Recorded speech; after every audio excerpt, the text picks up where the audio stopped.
జనసేన నాయకులు లేదా జనసేన అభిమానులు కొంతమంది అశ్లీల నృత్యాలు అయితే చేయడం జరిగిందండి. మనం మామూలు కాదుగా మందేస్తూ చిందేరా అన్నారు అనుకున్నారో తెలియదు, లేకపోతే చిందేస్తూ మందేయాలనుకున్నారో తెలియదు.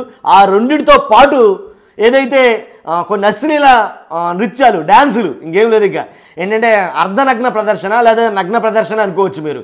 కాబట్టి ఈ రకంగా అయితే కనుక విచ్చలవిడిగా చెలరేగిపోయారు. ఎక్కడనుకున్నారా? ఏలూరు జిల్లా ఏంటి ఏదైతే క్రొవ్విడి గ్రామ శివారు ఉందో ఆ గ్రామంలో అయితే కనుక మనం మామూలు కాదు చిందేస్తూ మందేరు అనుకున్నారు, మందేస్తూ చిందేరు అనుకున్నారు, కానీ డ్యాన్సులతోటి మాత్రం వేరే విహారం చేశారు. అక్కడ జనసేన నాయకుడు మండల అధ్యక్షుడు అనుకోవచ్చు, జనసేన నాయకుడు ఎవరైతే వాకుమూడి ఇంద్రా గారు అనుకుంటా ఐ థింక్. కాబట్టి ఆయన ఆధ్వర్యంలో బర్త్డే పార్టీ ఏదో జరుగుతుంది అనుకుంటా మేబీ. కాబట్టి ఆ పార్టీకి సంబంధించి ఒక పార్టీ అయితే ఇవ్వడం జరిగిందంట. దాంట్లో ఒక 50 మంది అమ్మాయిలను తీసుకొచ్చి డాన్సులు వేయించడం ఏంటి అశ్లీలంగా ఏమీ లేకుండా నగ్నంగా డాన్సులు వేయించడం అవి జరిగిందంట. కాకపోతే 50 మంది అని అనుకుంటాం కరెక్ట్ కాదు, కానీ 50 మంది ఉండకపోవచ్చు నాకు తెలిసి. 5 ఉండి ఉంటారో లేదా 10 మంది ఉండొచ్చు. కానీ మొత్తానికి ఎలాగైతే అండి జరిగింది, రేవ్ పార్టీని మించిన పార్టీ అయితే జరిగింది అక్కడ. రేవ్ పార్టీ అంటేనే అసలు మన ఆలుగా వేరే అదిగా. కాబట్టి రేవ్ పార్టీని మించిన పార్టీ అయితే జరిగింది అక్కడ అని మొత్తం రాష్ట్రం మొత్తం కూడా అదే వీడియో హల్చల్ చేస్తుంది. కాబట్టి వైరల్ అయింది ఆ వీడియో. కాబట్టి దానికి తగ్గట్టుగా ఆ నియోజకవర్గం ఎమ్మెల్యే జనసేన ఎమ్మెల్యే కావడంతో కానీ ఆయన అండదండలతోటే ఇదంతా జరిగింది, ఆయన ప్రోత్సాహంతో ఇదంతా జరిగింది అనేది కనుక చాలామంది చెప్తున్నారు.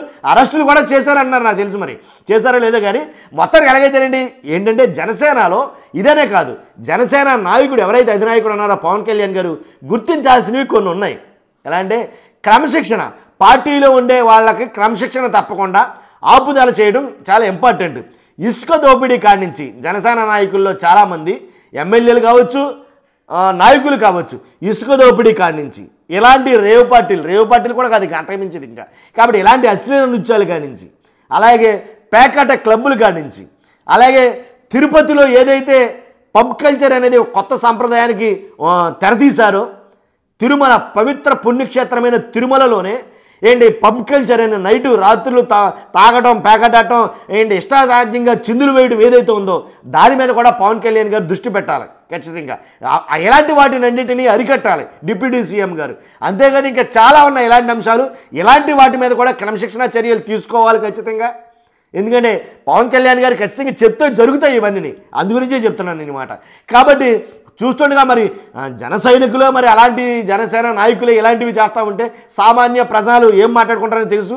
కాబట్టి సనాతన ధర్మం అని ఏదైతే మనం మాట్లాడుతున్నామో ఆ ధర్మంను బట్టి ఆ ధర్మంతో మాట్లాడుతున్న మాట ఏంటంటే ఏదైతే తిరుమలలో పుణ్యక్షేత్ర తిరుమల ఉందో తిరుమలలో పబ్ కల్చర్ అనేది మరీ దారుణం, అది చాలా దుర్మార్గం అనమాట. కాబట్టి ఎలాంటి చర్యలు ఖచ్చితంగా మీరు ఇమీడియట్ యాక్షన్ అయితే తీసుకోవాలని చెప్పేసి, అంతేకాదు ఇలాంటివి మరి రాష్ట్రంలో ఇంకెక్కడా జరగకుండా ఇలాంటి రేవ్ పార్టీలు కానీ లేదా ఇలాంటి అశ్లీల నృత్యాలు కానీ అందులోనూ జన సైనికులు లేదా జనసేన నాయకులు ఇందులో ఇటువంటి వాటికి ముందుండి నడిపించకుండా, అలాగే ఊరు వాడాలు తేడా లేకుండా మొత్తం రాష్ట్రమంతా వెల్లివిరిసిన ఏదైతే బెల్ట్ షాపులు ఉన్నాయో వాటి మీద కూడా డిప్యూటీ సీఎం గారు తమ దృష్టి పెట్టి ఖచ్చితంగా వాటన్నిటినీ క్రమశిక్షణ చర్యలో భాగంగా డిసిప్లినరీ యాక్షన్ తీసుకుంటారని భావిస్తూ ఈ వీడియోని ఖచ్చితంగా పవన్ కళ్యాణ్ గారికి చేరవేయాలని మిమ్మల్ని నేను కోరుతూ, ఖచ్చితంగా ఇది అందరికీ అవసరమైన వీడియో కాబట్టి ఫస్ట్ మీరు అయితే లైక్ చేయండి,